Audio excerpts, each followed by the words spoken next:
نحمده ونصلي على رسوله الكريم أما بعد أعوذ بالله من الشيطان الرجيم بسم الله الرحمن الرحيم وما أرسلناك إلا رحمة للعالمين صدق الله العظيم அளவற்ற அருளாளனும் நிகரற்ற அன்புடையோனுமாகிய எல்லாம் வல்ல அல்லாஹுவின் பெயரால் துவங்குகிறேன்.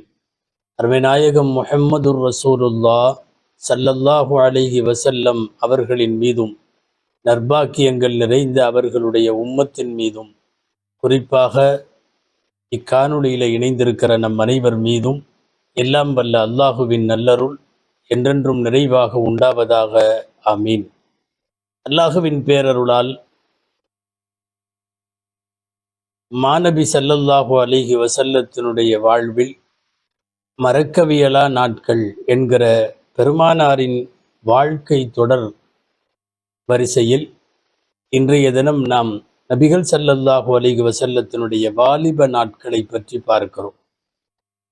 நேற்று வளரிளம் பருவ நாட்களில் சிறுபிராயத்தினுடைய பல்வேறு செய்திகளை பார்த்தோம். இதோ இப்போது அண்ணல் பெருமானார் ஸல்லல்லாஹு அலைஹி வஸல்லம் அவர்களுக்கு வயது 15. அவர்கள் மக்காவிலே இருக்கிற வியாபாரிகள் மூலமாக ஓரளவு வியாபாரத்தினுடைய போக்கை, நெளிவு சுழிவுகளை எல்லாம் தெரிந்து கொண்டார்கள். குறிப்பாக தங்களுடைய தந்தையாய் வளர்த்து வந்த பெரியவர் அபூ தாலிப் அவர்களினுடைய பராமரிப்பிலும் அரவணைப்பிலும் வியாபாரத்தின் பல்வேறு நுணுக்கங்களை அவர்கள் தெரிந்து கொண்டார்கள். தனித்தனியாகவே வியாபாரமும் செய்ய ஆரம்பித்தார்கள்.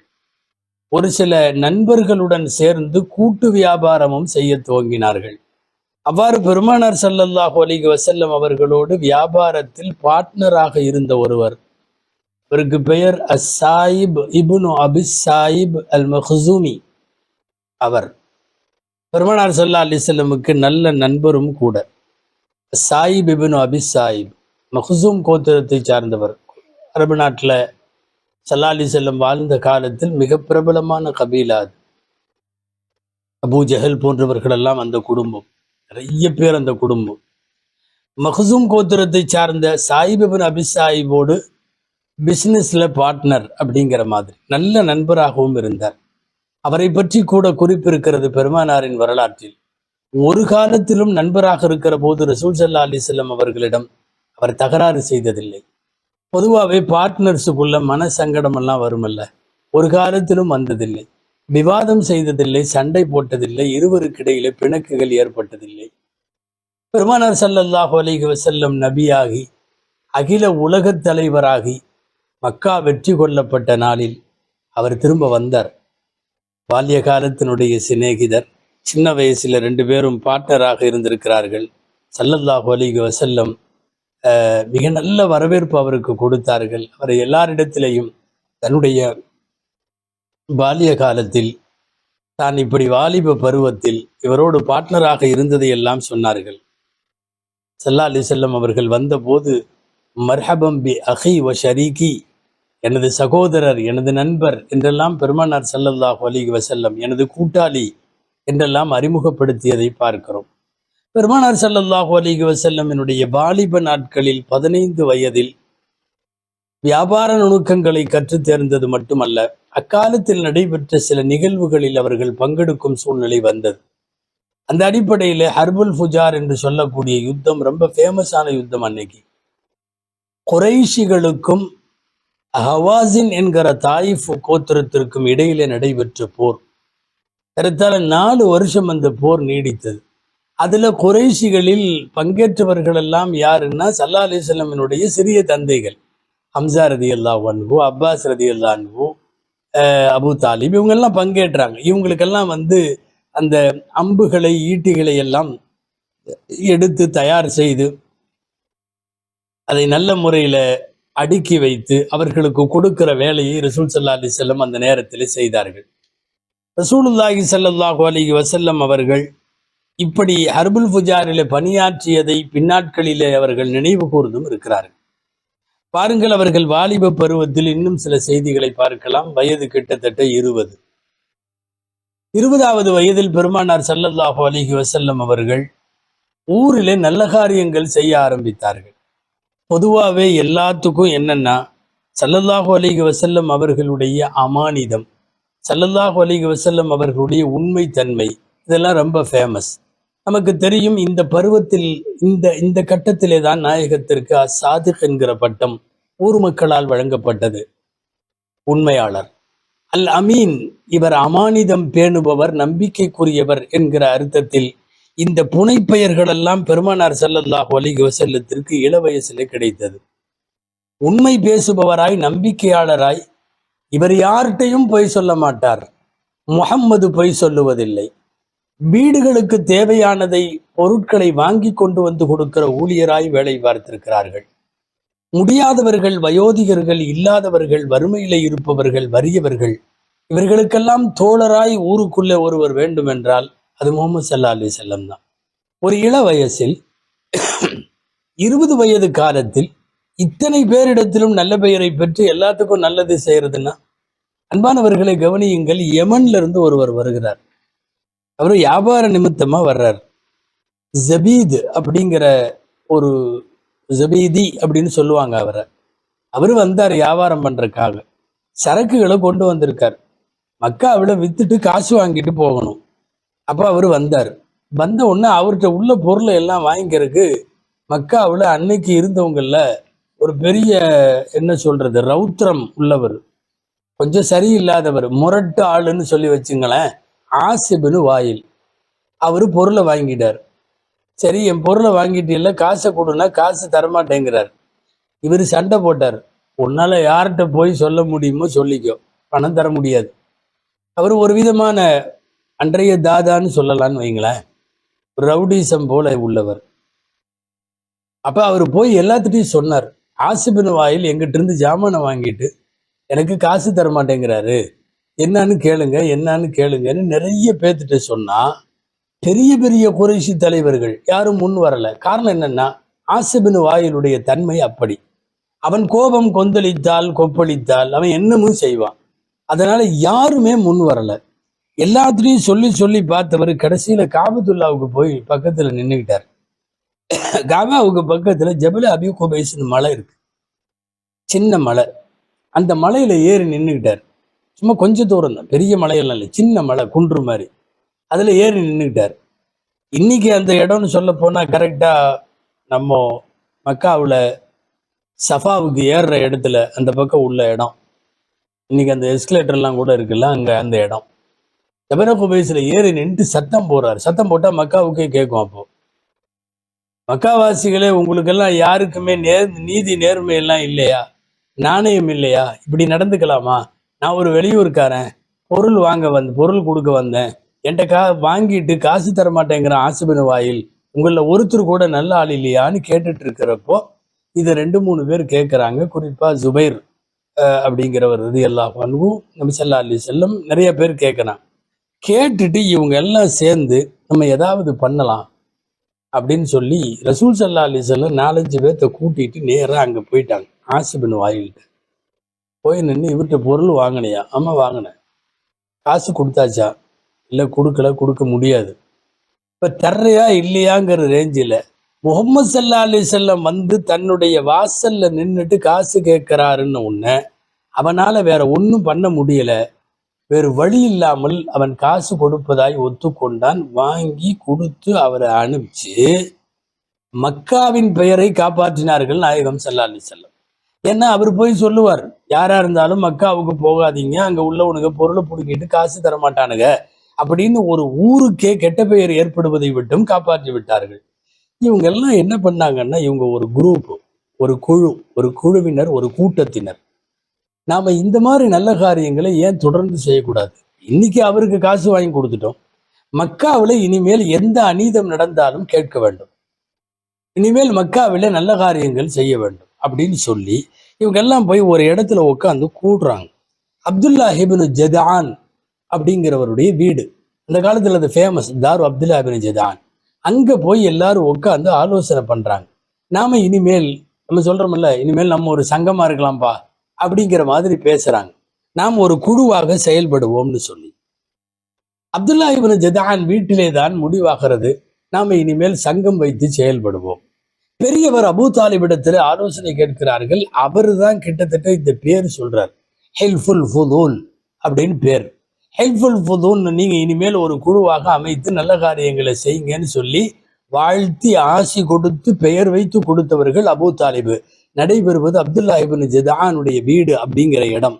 பின்னாட்களில் நபி ஸல்லல்லாஹு அலைஹி வஸல்லம் நபியானதற்கு பிறகு, கொஞ்சம் வயதானதற்கு பிறகு கூட அதை பசுமையாக நினைவு கூறுவார்கள். எந்த அளவுக்கு சொல்லுவாங்கன்னா, அன்னைக்கு நாங்க எங்களுடைய 20 வயசுல அப்துல்லா இப்னு ஜுதானுடைய வீட்டுல உட்காந்து நாங்க செஞ்ச சில நல்ல செயல்கள் இன்னைக்கு சொல்றேன். எனக்கு அதுக்கு பதிலா சிவப்பு ஒட்டகைகள் நிறைய கொடுத்திருந்தால் கூட நான் மகிழ்ச்சி அடைஞ்சிருக்க மாட்டேன். காரணம், அந்த மாதிரி ஒரு மக்கள் சேவைக்கான, ஒரு பொது சேவைக்கான வாசலை அப்துல்லா இப்னு ஜுதான் வீட்டில் வைத்து எங்களுக்கு ஏற்பட்டதுன்னு சொல்லி தங்களுடைய இளமை கால நினைவை சொல்லுவார்கள். அதற்கு ஹெல்ப்ஃபுல் ஃபுதூல் என்று சொல்லி ஒரு மன்றத்தை துவங்கி அந்த மன்றத்தின் மூலமாக நல்ல காரியம். உலகத்திற்கு இதுல ஒரு செய்தி உண்டு. ஒரு இளம் பருவ நாளில் தான் உண்டு, தன் வீடு உண்டு, தன் பெற்றோர் உண்டு, தன் பொழப்பு உண்டு, தன் பணம் உண்டு, காசு உண்டு, இப்படிங்கிற மாத்திரை இருக்கிறவன் நல்ல இளைஞன் அல்ல. அவனுக்கு சமுதாய பற்று வேண்டும், அவனுடைய மஹல்லாவின் பற்று வேண்டும், அவனுக்கு 4 நல்ல காரியங்கள் செய்ய வேண்டும் என்கிற பொது சேவை மனப்பான்மை வேண்டும். மக்கள் சேவையிலே பங்கெடுக்க வேண்டும் என்பதை உலகத்திற்கு தங்களுடைய வாலிப வயதில் உரத்து சொன்னவர்கள் நபிகள் நாயகம் ஸல்லல்லாஹு அலைஹி வஸல்லம். சரி, ஊரே சாதிக்னு சொல்லுது, ஊரே அமீன்னு சொல்லுது. ஸல்லல்லாஹு அலைஹி வஸல்லம் வயசு 23, 24.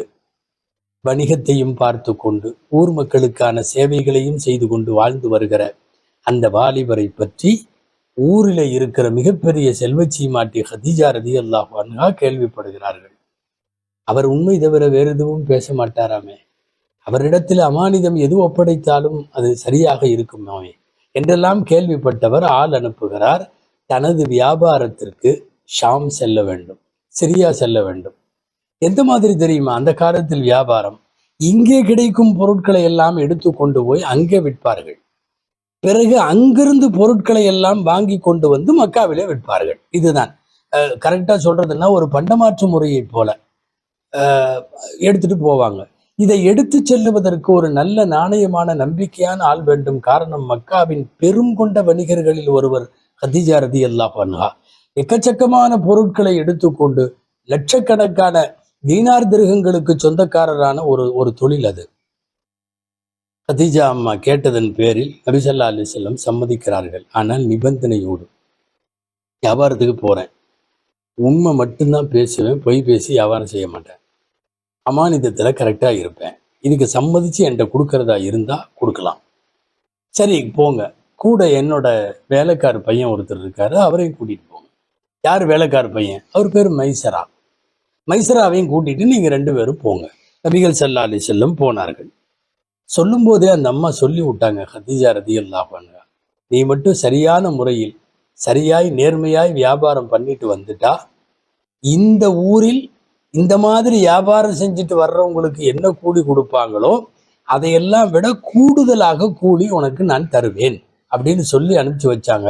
நாயகம் ஸல்லல்லாஹு அலைஹி வஸல்லம் போனார்கள். உண்மை பேசி வியாபாரம், நேர்மையான வியாபாரம், வாடிக்கையாளரோடு புன்முறுவலோடு வியாபாரம், அதிர்ந்து பேசாமல் அடுத்தவன் சொத்துக்கோ காசுக்கோ ஆசைப்படாமல் ஒரு வியாபாரம், ஏராளமான லாபம் கிடைத்தது. அங்க இருக்கிற பொருட்களை பூரா வாங்க வேண்டியதை பூரா வாங்கிட்டு ரசூலுல்லாஹி ஸல்லல்லாஹு அலைஹி வஸல்லம் மீண்டும் மக்காவிற்கு திரும்பி வருகிறார்கள். இங்கே கவனிக்க வேண்டியது என்னன்னா, நபிகள் நாயகம் ஸல்லல்லாஹு அலைஹி வஸல்லம் என்கிற இந்த முஹம்மதுவை என்னுடைய பெருங்கொண்ட வணிகத்திற்கு இவர் பொறுப்பாளராக இருப்பார் என்று ஹதீஜா அம்மா நியமிப்பதற்கு என்ன காரணம் தெரியுமா? அவங்களுடைய அஹ்லாக் என்கிற நற்குணங்கள், பயங்கரமான நற்குணங்கள். ஒரு இளைஞனை கொண்டு போய் உயர்த்தி நிறுத்துவது அதுதான். நிறைய காசு கிடைச்சது, வாங்கிட்டு வந்துட்டாங்க. இன்னொரு பக்கம் அங்கே அதே ஷாம்ல வியாபாரம் செஞ்சுட்டு அப்பாஸ் ரலியல்லாஹு அன்ஹு வர்றாங்க.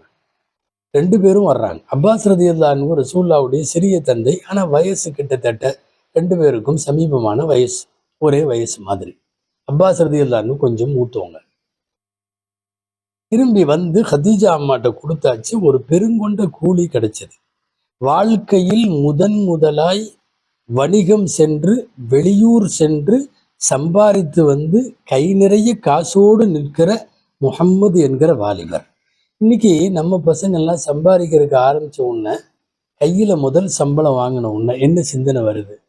ஏதாவது ஜாலி பண்ணணும், ஏதாவது வாங்கணும், உயர்தரமான வாட்ச், உயர்தரமான மொபைலு, இப்படி என்னென்னமோ நம்ம கணக்கு போடுறோம். இல்லை, கையில காசு வந்த உடனே வீரதீரம் மிக்க நேர்மை சிந்தனை கொண்ட முகமது ரசூலுல்லாவுக்கு வர்ற சிந்தனை என்ன தெரியுமா? இந்த காசை வச்சு நம் உறவுகளுக்கு தர வேண்டும். குறிப்பாக பெரியவர் ரொம்ப கஷ்டப்படுகிறார். யார்? அபூ தாலிப். நிறைய குழந்தை, காசு வீட்டில் கம்மி, வறிய நிலை. நாம ஏன் இந்த காசை நம்ம வச்சிருக்கணும்? கொண்டு போய் கொடுப்போம். கொடுத்தா அவர் காசை நேரடியாக வாங்குவாரான்னு தெரியல. ஒரு வேலை செய்வோம். 2 பேர் பேசிக்கிறாங்க.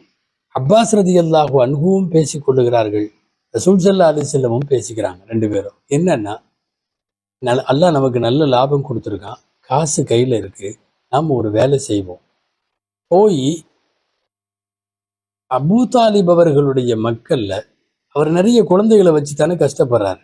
யாராவது ஒரு குழந்தைய நாம தத்தெடுத்துக்குவோம், அவர்களுடைய எல்லா செலவும் நம்மளுது அப்படின்னு சொல்லி எடுத்துக்கலாமா அப்படின்னு 2 பேரும் பேசுறாங்க. அதாவது முதலாக சம்பாதிக்க துவங்குகிற இளம் தலைமுறை தன் குடும்பம் சார்ந்தும் உறவுகள் சார்ந்தும் எப்படி பொறுப்பாக இருக்க வேண்டும் என்பதை அற்புதமான பாடம் நடத்துகிறார்கள் நாயகம் ஸல்லல்லாஹு அலைஹி வஸல்லம். நேரா போய் பெரியவர்கிட்ட சொன்னாங்க, அபூ தாலிப்கிட்ட, நாங்க ஆளுக்கு ஒரு பையனை எடுத்துக்கிறோம். அகீல் இப்னு அபீ தாலிப்னு சொல்லி அலி ரலியல்லாஹு அன்ஹுடைய சகோதரரை அப்பாஸ் ரலியல்லாஹு அன்ஹு போய் கையை பிடிச்சிக்கிட்டாங்க. ஸல்லல்லாஹு அலைஹி வஸல்லம் போய் அலி ரலியல்லாஹு அன்ஹு கையை பிடிச்சிக்கிட்டாங்க. அலி ரலியல்லாஹு அன்ஹு சிறுபிராயம் கையை பிடிச்சிக்கிட்டாங்க. இனிமேல் நான் இவருடைய எல்லா செலவும் என் பொறுப்பு. அவர் சொல்லிட்டார், அவருடைய எல்லா செலவும் என் பொறுப்பு. அபூ தாலிப் அவர்களுக்கு ஏறத்தாழ ஆனந்த கண்ணீர், வார்த்தைகள் தழுதழுக்கிறது, வரவில்லை. அதாவது தன்னுடைய தம்பி மகன்களாக சகோதரருடைய மகனாக வளர்த்த முகம்மது கையில காசு கிடைச்ச உடனே நேரா வந்து வீட்டு வாசல்ல நின்று இந்த இடத்துல அதை செலவழிக்கணும்னு நினைக்கிறார் இல்லையா? ஒரு பெருமிதத்திற்குரிய. ஏன்னா அந்த காலத்துல காசு இருந்தாவே உயர் ரகமான மது, உயர் ரக பெண்களினுடைய டான்ஸு, ஆட்டம், இசைக்கருவி, சூதாட்டம், சொல்ல போனா சம்பாதிக்கிறத பூரா கொண்டு வந்து சூதாட்டத்துல வச்சு அப்படியே தீர்த்துருவாங்க. அன்றைக்கு குடியும் சூதாட்டமும் மிகைத்திருந்த காலத்தில் ஒருவன் செய்கிற தொழிலின் மூலம் சம்பாதித்து வரக்கூடிய பணத்தை கையில அவன் வைத்திருப்பதே கஷ்டம். அப்ப அப்படியே கொண்டு வந்து முழு பணத்தையும் அபூ தாலிபின் வீட்டில் செலவழிப்பதென்றால் சந்தோஷமாக சொன்னார்கள், எடுத்துக்கங்க. இவங்க எடுத்துக்கிட்டாங்க. அலி ரலியல்லாஹு அன்ஹுவை ஏறத்தாழ வருங்கால மருமகனாக தேர்வு செய்வதற்கு முன்னாலேயே அல்லாஹ் போட்ட அஸ்திவாரமோ என்னவோ, முதல் சம்பாத்தியத்திலேயே அவர்கள் தோல் பிடித்து தொட்டு அணைத்த குழந்தை அலி ரலியல்லாஹு தஆலா அன்ஹு அவர்கள். பெருமானார் ஸல்லல்லாஹு அலைஹி வஸல்லத்தினுடைய சம்பாத்தியம் எல்லாம் நல்ல காரியத்துக்கு முடிந்தது. அடுத்து என்ன தெரியுமா? யாருக்கெல்லாம் காசு இல்லையோ அவங்களுக்கு சம்பாதிச்சாங்க இவங்க. பின்னாலே வரும் நபித்துவ நாட்களை பற்றி பேசுகிற போது சொல்லுவோம். கதீஜா அம்மா சொன்னாங்க, நீங்க என்ன பண்றீங்க? இல்லாதவங்களுக்கு சம்பாதிக்கிறீங்க, ஏழைகளுக்கு உதவுறீங்க, உங்களை அல்லாஹ் கைவிட மாட்டான் என்று கதீஜா அம்மா சொல்லுவார்கள். இளமை பருவத்திலிருந்தே இல்லாதவர்களுக்கு உதவுவதும், வறியவர்களுக்கு வாழ்வளிப்பதும், அனாதைகளை ஆதரிப்பதும் அரவணைப்பதும் தான் அன்னலாருடைய தொண்டுள்ளமாக இருந்தது என்பதைத்தான் பார்க்கிறோம்.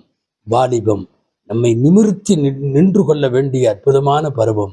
உலகத்து வாலிபர்களுக்கெல்லாம் சேவை ரீதியாய், சம்பாத்திய ரீதியாய், சம்பாதித்ததை செலவு செய்கிற ரீதியாய், ஊர் உலகத்திலெல்லாம் ஒழுக்கமானவன் என்று, உண்மையானவன் என்று, நம்பிக்கையானவன் என்று பெயர் வாங்க வேண்டும் என்கிற நல்ல பாடத்தை நாயகம் ஸல்லல்லாஹு அலைஹி வஸல்லத்தினுடைய வாலிப நாட்கள் மூலமாக பார்க்கிறோம். அல்லாஹுவிடத்தில் துஆ செய்வோம். அண்ணல் நபி ஸல்லல்லாஹு அலைஹி வஸல்லம் கனவு கண்ட முஸ்லிம் இளைஞர் சமுதாயத்தை, அல்லாஹ் அப்படிப்பட்ட ஒரு வாலிப சமுதாயத்தை இந்த உம்மத்தில் தொடர்ந்து நீட்டிக்கவும், அது போன்றவர்கள் இனி வரவும் வெல்லவும் அல்லாஹ் தௌஃபீக் செய்வானாக. ஆமீன். வாஹிர் தஅவானா அல்ஹம்துலில்லாஹி ரப்பில் ஆலமீன். அஸ்ஸலாமு அலைக்கும் வரஹ்மத்துல்லாஹி வபரகாத்துஹு.